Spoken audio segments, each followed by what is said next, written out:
क्या विषय है? हाँ जी, मेरा नाम बलकार रामगढ़िया है और मैं बाबा विश्वकर्मा कामगार यूनियन का प्रधान हूँ और रानिया का रहने वाला हूँ। वर्ष 2011 में मैंने प्रधानमंत्री की जो स्कीम होती है मैट्रिक पास वाला लोन लिया था, वो 5 लाख रुपए का मेरा पास हुआ था और मैंने ज़रूरत मेरी पूरी हो गई थी। मैंने उसमें 2 लाख रुपए लिए थे, 3 लाख रुपए मैंने नहीं लिए क्योंकि मेरे पास पैसे आ चुके थे मेरे। वो 2 लाख रुपए का जो अकाउंट था मैंने रेगुलर चलाया 3 साल तक, 2.5-3 साल बढ़िया चला। उनकी रिक्वायरमेंट से ज़्यादा मेरी ट्रांजैक्शन होती रही।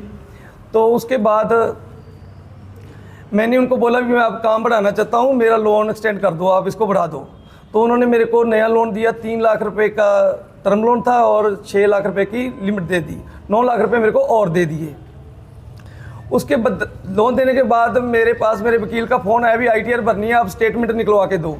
स्टेटमेंट जब मैंने निकलवाई तो उसमें एक अकाउंट में 25,000 रुपये का फ़र्क आया जो 2 लाख वाला था। 4 सालों के अंदर मेरे खाते से 25,000 रुपये खर्चों के नाम से काट लिए गए। खर्चों के नाम काटने के बाद मैंने जब अपने क्रेडिट डेबिट में करता था, मेरे पास सॉफ्टवेयर था, जैसे बैंकिंग सिस्टम है वैसे मैं अपना काम करता था। जो भी लेन देन था हमारा पक्के में होता था, बिल पे माल आता था, कोई दिक्कत नहीं थी। तो सारा बैंकिंग के थ्रू मैं करता था जी। उसके बाद क्या हुआ, जब मैंने बैंक वालों से जाकर पूछा भी ये मेरे पैसे किस लिए काटे हैं, तो बोले हम नहीं काटते, बम्बे वाले काटते हैं। तो मैंने उनको सवाल किया भी मेरा अकाउंट आपकी ब्रांच में, मैं बम्बे थोड़ी ना पूछने जाऊँगा भी कैसे कटे। आप बम्बे से पूछ के बताओ, दिल्ली से पूछ के बताओ या सिरसा से पूछ के बताओ, मुझे बताओ भी मेरे खाते में किस आधार पर ये आपने पैसे काटे हैं। तो वहाँ पे हमारी तकरार हुई, तकरार बढ़ गई, मैंने कंप्लेंट कर दी।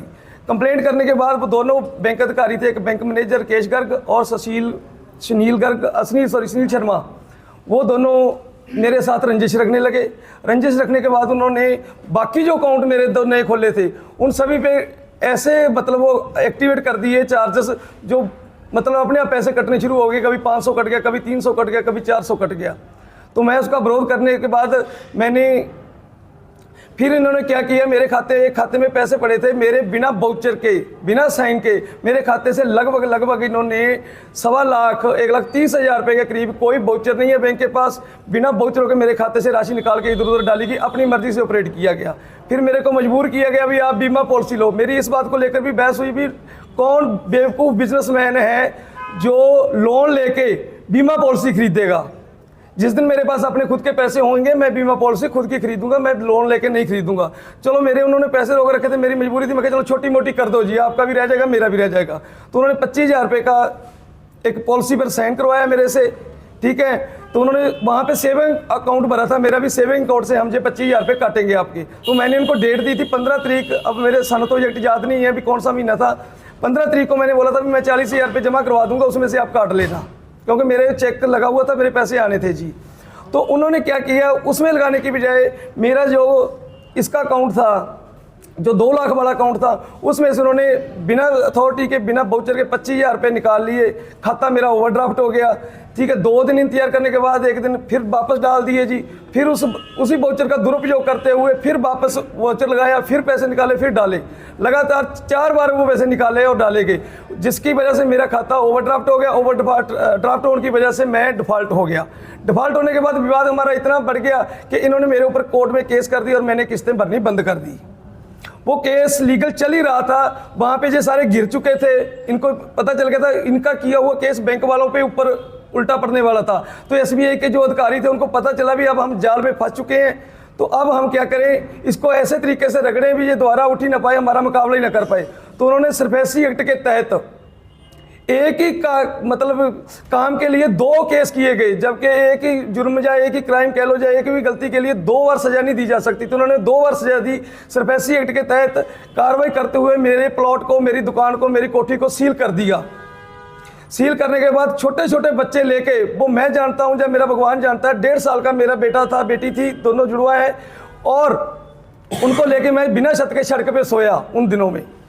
उसके बाद जब डेबिट रिकवरी था तो मैं डेबिट रिकवरी ट्रिब्यूनल चला गया, वहाँ पे मैंने केस दायर किया भी ऐसे ऐसे मेरे साथ हुआ है, लेकिन पैसे का कोई मसला नहीं, पैसे मैं भरने के लिए तैयार हूँ, ठीक है, तो मेरे ताले खुलवाइए। चलो मैंने वहाँ पे फैसला हो गया, 70,000 रुपये की मेरे को छूट भी दी डेबिट रिकवरी ट्रिब्यूनल ने।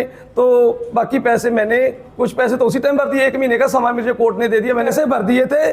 मेरी जो शिकायत थी उस पर फिर मैंने ग्रीवेंस कमेटी में लगाई। ग्रीवेंस कमेटी में 2018 में लगाने के बाद वहाँ पे एसआईटी का गठन हुआ। एसआईटी के गठन के बाद एसआईटी ने अपनी जांच रिपोर्ट पेश की, जिसमें बैंक अधिकारी दोषी पाए गए। जांच जो अपने मिनिस्टर थे श्री कृष्ण बेदी जी अध्यक्ष थे अपनी ग्रीवेंस कमेटी के, उन्होंने डीसी सिरसा को आदेश दिए कि इनके खिलाफ ऊपर प्रिंसिपल सेक्रेटरी को लिखो, इनके खिलाफ कार्रवाई करो, इन्होंने गलत किया है।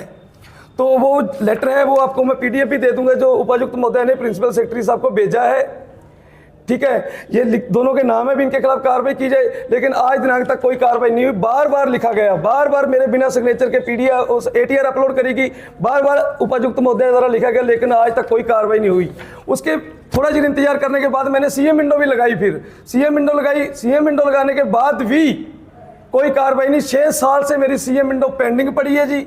आज मैं दोबारा समाधान शिविर में एक शिकायत और दे के आया हूँ भी इस पर मुझे न्याय दो, नहीं तो मुझे लिख के दे दो भी हम न्याय नहीं दे सकते।